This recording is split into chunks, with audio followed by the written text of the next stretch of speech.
Welcome back to Testify, and thank you very much for keeping it Hope TV. My name is Sharon Aitore, and today we host Miriam Mwende, a true testimony of what God can do in our lives. Jehovah is our Rapha. Hallelujah. Amen. Amen. So now, Miriam, you finally get yourself in India, and this doctor says, I'm sorry, lady, we cannot help you. Cannot help But you tell him, hey, I'm not getting out of here until I'm healed. Yeah.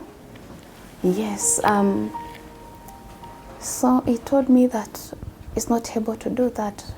But I stayed until he got a solution for me. He said, I know a friend who is one of the senior doctors in India who can check whether they can help you. So he sent me to that doctor. The doctor is called Dr. Anil Bhatti, a young doctor. He sent us there, and when I went there, the doctor, I found the doctor on operation, and he called us at the operation waiting room. He called us there when he was in the middle of surgery, and I felt like that was God's favor. I've never seen that. If you go to our hospitals and you find a doctor busy, you'll have to come tomorrow, but that never happened.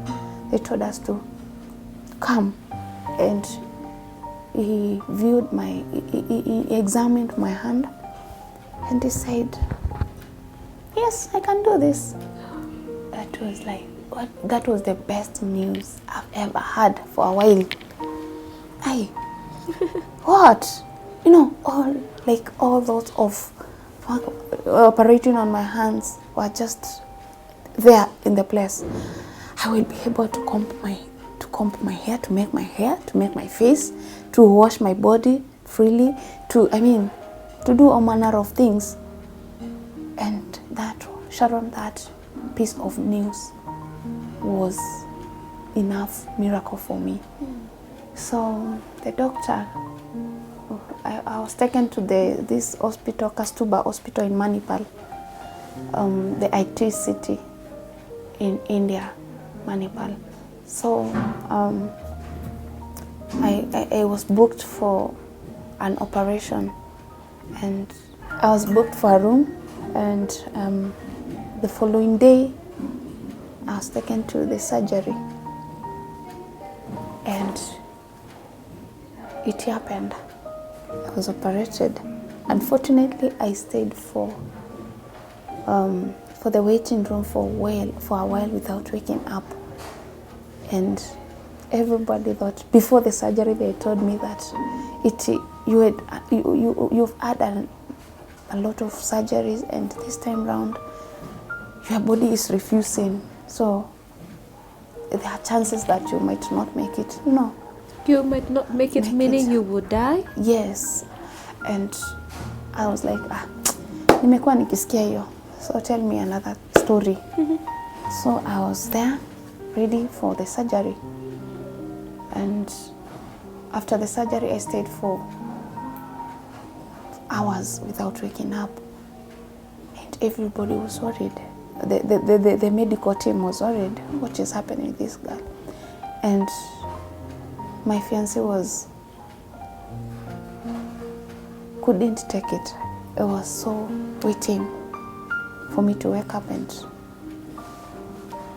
finally I woke up, and I did the test that to show that I'm stable to go back to the ward. And after that, the following day, the surgery they didn't do the total elbow replacement. They had to cut muscles or the cartilage out of my other body parts to be taken to the hand. And I had agreed where or how we call it muscles, they will be taken, where they will be removed. And I was so worried, if they get removed out of my legs, I might not walk again, bearing in mind that I still have the total hip replacement. And no, the doctors had no other choice other than the legs. So they had cut the cartilages or the muscles from other bodies body from my legs to the hand, of which really it worked really very well, but it took me back to square one. I couldn't walk again. No. I had to now to start. Yes. I stayed in bed for a while because now I don't have muscles in the legs, so walking is an issue. So I have to start now practicing how to walk. And finally, I started walking, but of course with scratches. So I started my physiotherapy with them. So friendly nurses there and the physiotherapist, and they were all standing with me to make it happen. And fortunately, Sharon, it worked. I started having it fold slowly by slowly, and they had I don't know how they call it in medical term, but they had like some metals to make my hand fold, and I had like to fold the hand like this when I'm sleeping, and then in the morning I have to like make it relax. And we did that for a while. We did the exercise of the hand with the metal for a while, and until now my stay in India was limited. I couldn't stay any longer for the same physiotherapy, so they advised me on how to do it and how I can tell my sisters to help me to do it, or my fiancé. So actually my fiancé, after we stayed for 2 days and he had to go back to work, so I was left alone in India. So after the hand vice of I was supposed to be doing my exercise for the hand, I was discharged. The following morning I went to airport, and the best thing about those nurses, they took me to the airport, and they made sure everything was okay in the airport. But after they went, I felt like I don't have anyone in my life. All the people are gone. I'm here in India airport, and my body, the whole of my body now started swelling. I don't know why. And at the airport, my body changed, but I couldn't let people to notice. I had my scarves and everything that I could do. But at this time, you were able to walk. Your feet no, I was using wheelchair. You were on a wheelchair? Yes. At the airport they gave me a wheelchair, so I was given a wheelchair, and my body this was not me, and I couldn't let them notice, so that because if they notice, they'll cancel my flight. I'll not be able to travel because I'm sick. Yeah. So I went to the flight 1, flight 2, and the third flight was from Dubai now to Nairobi. I didn't take the direct flight from India. So on reaching Nairobi, I'm looking terrible, but I'm happy it happened. So on my sister picked me at the airport, and I was taken to home. On reaching home the following day, I was taken to the hospital, and they said that I have a blood clot. Where? On the hand, and the hand was so swelled. So, and when like you press your finger on my hand, there could be a hole, kind of a thing. So that particular hospital didn't help. They referred me to Kenyatta or Kijabe. So I chose Kijabe because they have a good history of the hand. So I went there, and they said I'll have to go back again for a surgery. And they did it. Now at that point, I was flat. I didn't know what to thank God for. Because you've brought me up to this point to disappoint me, to make it look like I'm trying something which will never work. So I started having stress, and the stress developed to depression, until now the Kijabe had to tell somebody to come and talk to me. every morning because I used to cry a lot. And, you know, I'm becoming like a member in this hospital. I'm not a staff.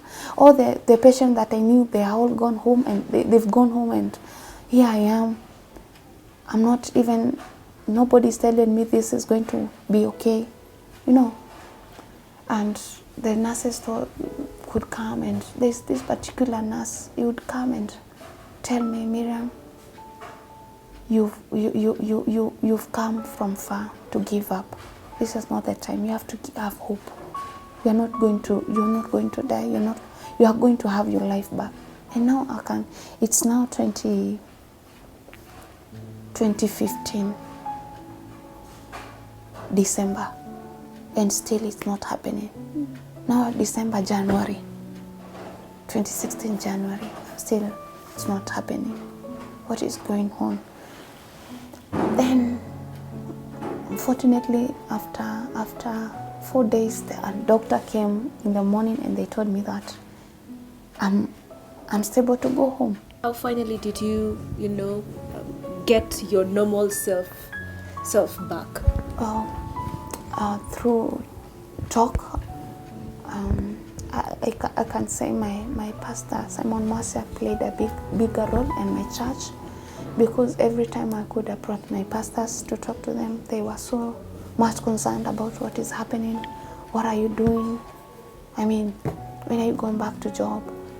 And through that, I felt like they want me to get out of that. Now I started going back to church, going back to sparkle, seeing people dancing. I could only shed tears because I used to dance like them. Now I cannot. But that never killed me from serving God. I approached one of the elders in my church, and he told me that the music deacon, he advised me that, Miriam, if the sparkle is not working for you, find a ministry. And then he suggested you can just join worship team. And I joined worship team. Need to mention that your fiancé is no longer your fiancé, but your husband. Okay. In the middle of this guy, I would say, to me, he is more than just a husband, or rather a fiancé, because for him to wait for me for that long to get well, I mean, it doesn't happen to everybody. And we planned our wedding until now. We are here. I'm married. 2 months old. And how is marriage? Oh, I'm learning. Yeah. I can't say anything about marriage, but I'm learning. Yeah. Yes, it's an institution, so I'm learning, and I'm trying my best to learn the best and to be the best student in this institution. All right. Yes. Okay. Beautiful. We bless God for you, Miriam. Amen. I know there's someone who is watching us today, and they probably were involved in an accident. Maybe they are on a wheelchair, or they are sick. The doctor has said, your case is done. You will never get well. You're done with. And I would want you to talk to that person right now, encouraging them, speaking into the camera. That is your camera. I take this opportunity to encourage somebody who has been involved in an accident or is undergoing through a bad situation or sickness, a bad sickness, that it doesn't matter what the doctors say. Only our God has a last say. And if God says that you are going to live, even if the doctors say that you will not make it, know your stand. And it becomes better when you are born again and you are in a situation than when you are not born again and you are in a bad situation. If you know God, you know your position. You are a child of God.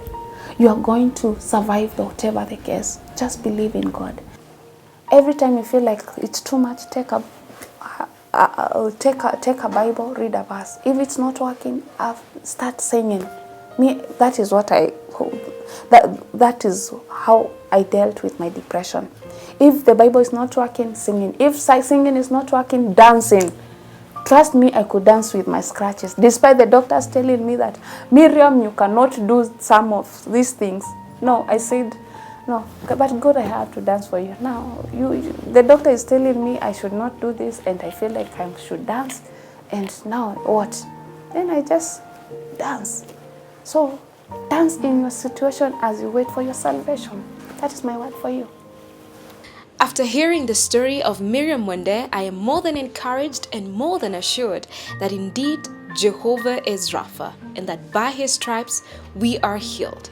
But even as we think about God being our healer, fellow drivers out there, let's be careful while we drive. Let's think about other people on the road, and let's avoid, such situations when they says that 12 people in that matatu died, a situation that could have been avoided. Till next time, keep it Hope TV, where you look and live. My name is Sharon Naitore.